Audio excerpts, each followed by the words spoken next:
नमस्कार, मैं doctor Rupa Mangalani, associate professor political science department में। हमारा आज का टॉपिक है संघीय कार्यपालिका। और हम सब जानते हैं कि यूनियन एग्जीक्यूटिव या संघीय कार्यपालिका में भारत के राष्ट्रपति एवं प्रधानमंत्री से संबंधित, उसके निर्वाचन और शक्तियों से संबंधित महत्वपूर्ण मुद्दे आते हैं, तो उसे हम जानेंगे। तो भारतीय संविधान द्वारा संघीय शासन को प्रतिस्थापित किया गया है और संसदीय शासन प्रणाली के अनुरूप ही संघीय कार्यपालिका का स्वरूप निर्धारित किया गया है। और संघीय कार्यपालिका हम सभी जानते हैं कि राष्ट्रपति और मंत्रिपरिषद से मिलकर बनी है। भारत में संसदीय शासन व्यवस्था के प्रतिमान के अनुरूप ही राष्ट्रपति संवैधानिक अध्यक्ष है तथा मंत्रिपरिषद वास्तविक कार्यकारी है। और मंत्रिपरिषद के अध्यक्ष को हम क्या कहते हैं? हम प्रधानमंत्री कहते हैं।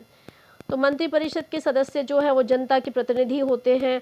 हम हर 5 साल बाद अपने प्रतिनिधियों का चयन करते हैं और ये जो जनता के प्रतिनिधि होते हैं वो लोकसभा अथवा निम्न सदन के प्रति उत्तरदायी होते हैं। पिछले टॉपिक में हमने संसद को बहुत विस्तार से पढ़ा और हमने देखा कि लोकसभा और राज्यसभा दोनों के ही कंपोजिशन, शक्तियों, आपस के संबंधों आदि को हमने पढ़ा। तो ये जो टॉपिक है ये आपका संघीय कार्यपालिका से संबंधित है। हम विधानमंडल कर चुके हैं और अब हम कार्यपालिका कर रहे हैं। तो भारत का राष्ट्रपति संघ की कार्यपालिका के शीर्ष पर भारत का राष्ट्रपति है।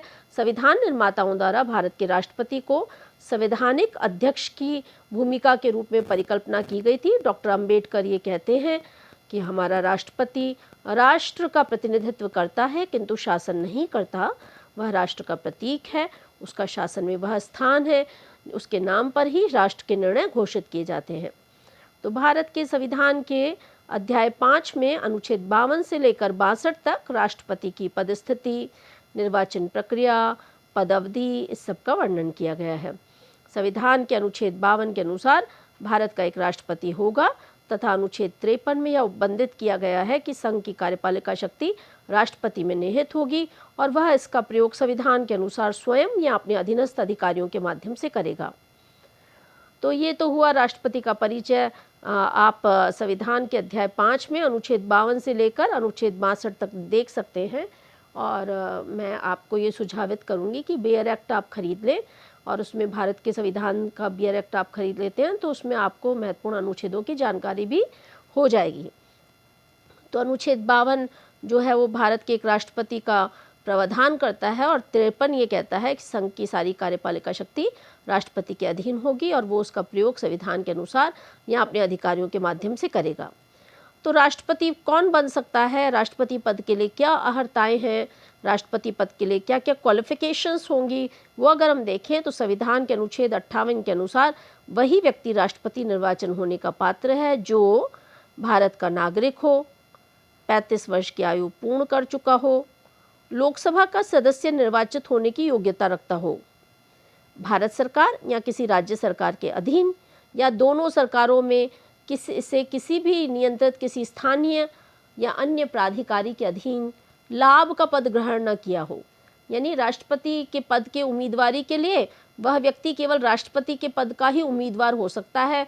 किसी भी और पोस्ट पर, चाहे वो संघ सरकार हो या राज्य सरकार हो या स्थानीय सरकार हो या पंचायत हो या नगर पालिका हो, कहीं भी वह कोई लाभ का पद ग्रहण न किया हो, उसे तो केवल राष्ट्रपति के पद का ही उम्मीदवार होना है। संविधान के अनुच्छेद 58(2) के में उपबंधित किया गया है कि भारत संघ का राष्ट्रपति या उपराष्ट्रपति किसी भी राज्य का राज्यपाल संघ व राज्यों के मंत्रियों के पदों को लाभ का पद न मानते हुए उन्हें राष्ट्रपति के निर्वाचन के उम्मीदवार के लिए योग्य माना गया है। इसका मतलब क्या कोई राज्यपाल हो तो क्या वो राष्ट्रपति पद के लिए उम्मीदवारी दे सकता है? संघ और राज्य में मंत्री हो तो वो उम्मीदवारी दे सकता है?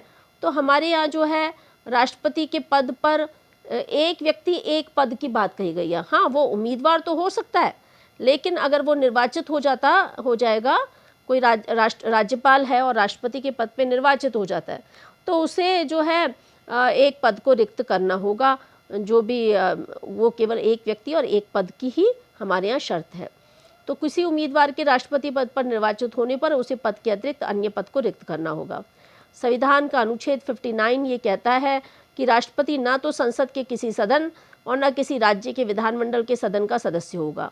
यदि ऐसे किसी सदन का सदस्य राष्ट्रपति निर्वाचित हो जाता है तो यह समझा जाएगा कि उसने उस सदन का अपना स्थान राष्ट्रपति के रूप में अपने पद ग्रहण की तिथि से रिक्त कर दिया है।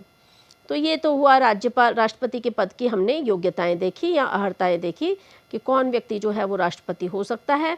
तो हमने देखा कि भारत का नागरिक होना चाहिए, 35 साल की आयु पूर्ण कर चुका होना चाहिए, लोकसभा का सदस्य निर्वाचित होने की अर्हता रखता हो, भारत सरकार या किसी राज्य सरकार के अधीन या दोनों सरकारों में से या स्थानीय सरकार के अधीन कोई लाभ का पद ग्रहण न किए हुए हो, और इसके साथ ही संसद के किसी सदन और अन्य किसी राज्य विधानमंडल के सदन का सदस्य अगर है भी तो वो अगर राष्ट्रपति निर्वाचित हो जाता है, कोई राज्यपाल है, कोई मंत्री है, अगर राष्ट्रपति पद पे निर्वाचित हो जाता है तो ये माना जाएगा कि उसने राष्ट्रपति के रूप में जिस दिन अपने पद ग्रहण की तिथि ग्रहण की तो उसके अन्य पदों को रिक्त समझा जाएगा और उसे रिक्त करना भी होगा। राष्ट्रपति का जो निर्वाचन है वो बहुत अहम है।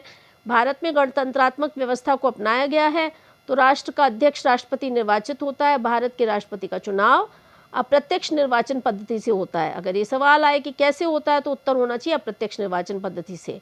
यह निर्वाचन, उसका निर्वाचन कौन करता है? एक निर्वाचक मंडल द्वारा किया जाता है। और कैसे करता है? आनुपातिक प्रतिनिधित्व पद्धति के अनुसार एकल संक्रमणीय व्यवस्था के तहत जो है वो इस पद्धति का चयन करता है।